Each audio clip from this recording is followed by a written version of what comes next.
Hi, my name is Jesse Hope. I'm the founder and curator of Quindaro Museum, and I'm here to give you a personal tour of the Museum of Quindaro.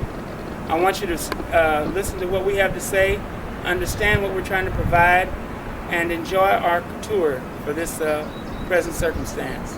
Right now we're standing in front of the museum, which is formerly the resident of the John Allen Walker home.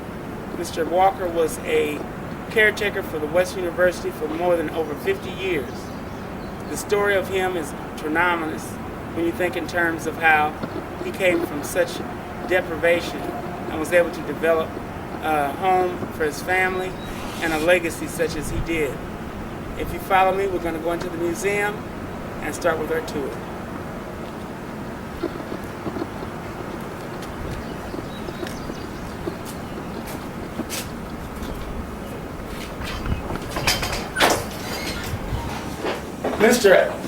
Mr. Walker moved here with his dad and his cousin in 1873.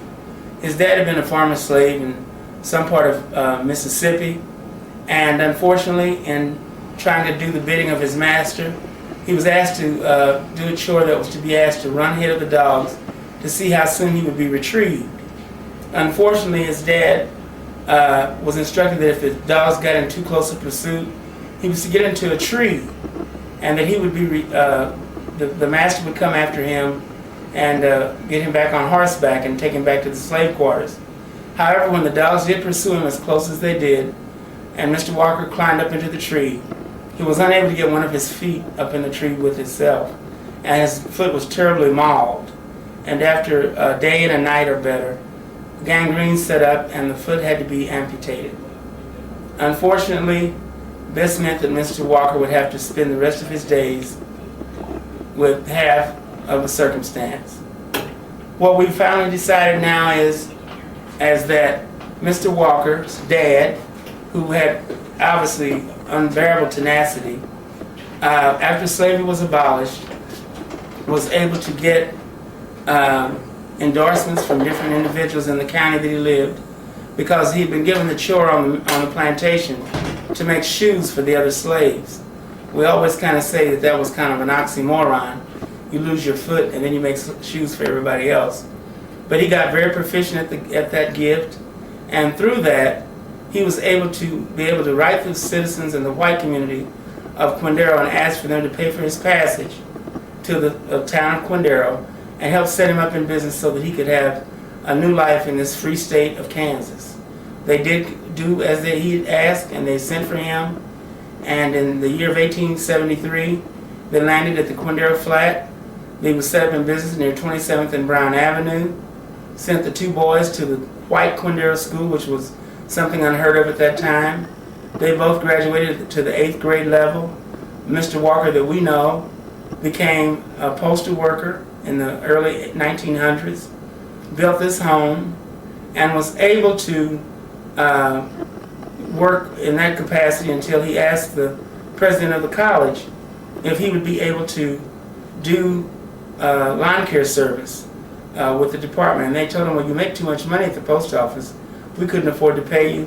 And at that point he asked his wife about a career change, and he was able to come and work for West University and served with them for well over 60 years. That gives you a little rundown about the house. We had the fortune of trying to do an exhibit about Quindaro, and the house became available for sale.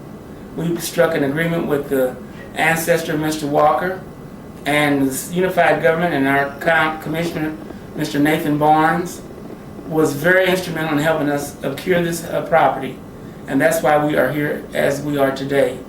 My first example or display that I will talk with you about, once you get into our living room area, is the founding of the Quindaro Wyandotte Nation and the abolitionists, 1844 to 1866. This is all the people of the Quindaro community at that time, the founding families and people.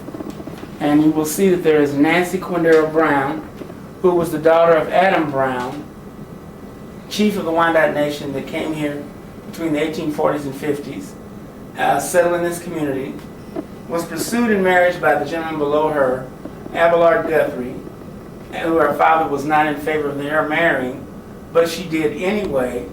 And unfortunately, the marriage called for her to have a diary, and that was what she was given to Mr. Guthrie, and that was what he used to start the town of Quindaro.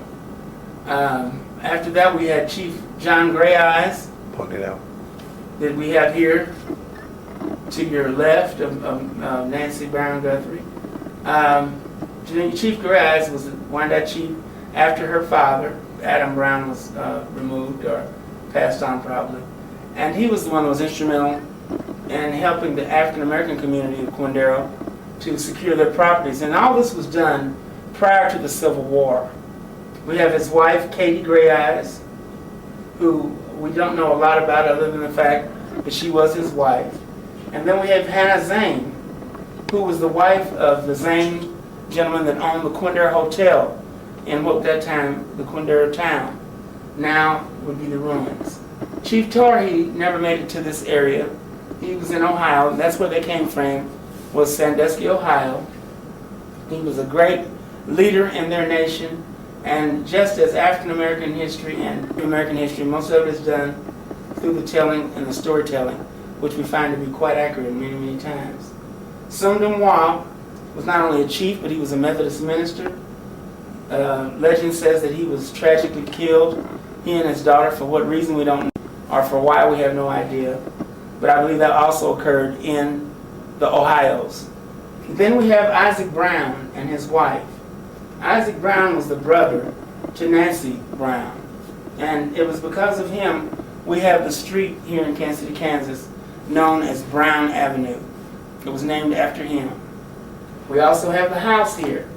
It was built in the early 1850s. And this was the house that Nancy Brown, Quindaro Brown Guthrie, and her husband Abelard lived in. It's also the house that the well-renowned Bishop W.T. Vernon lived in for a long period of time. And Reverend Evan Blashley, who was the one that benefited the property to the African American community for the benefit of the Freedom of School that they started. Then we have down here the abolitionist family of the Saulers. They were a big family that was known to be very helpful, even to my family in particular. I might mention that my family, I'm fourth generation.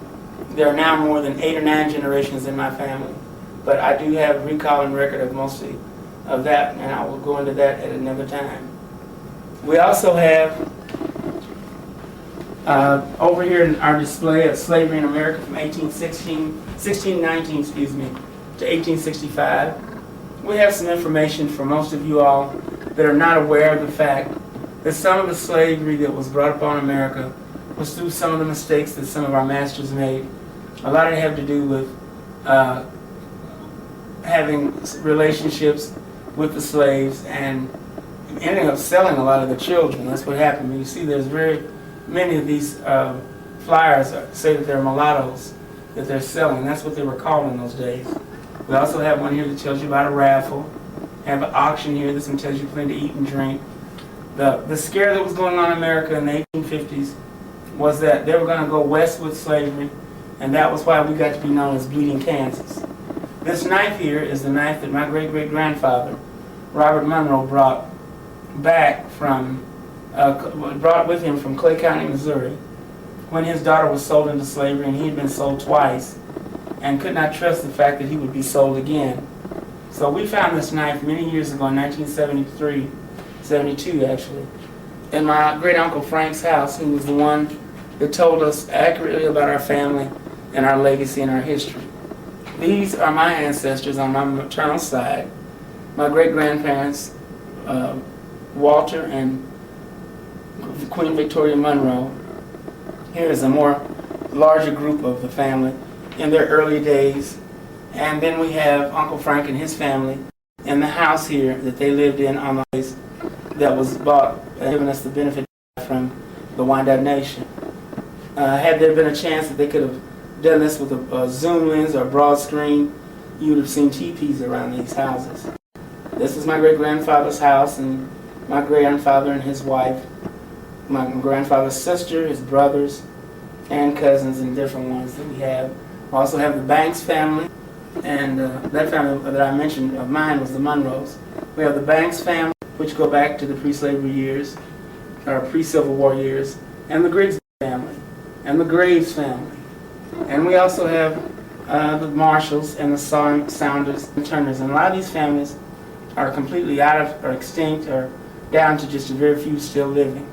Some don't even know that they are, or have a legacy as old as what we have. We've had our house furnished in this capacity for the benefit of giving, like back in our times when older people lived in the way they did and would tell us their legacy and their heritage, and we would have all kinds of questions for them. And this was better than TV in those times.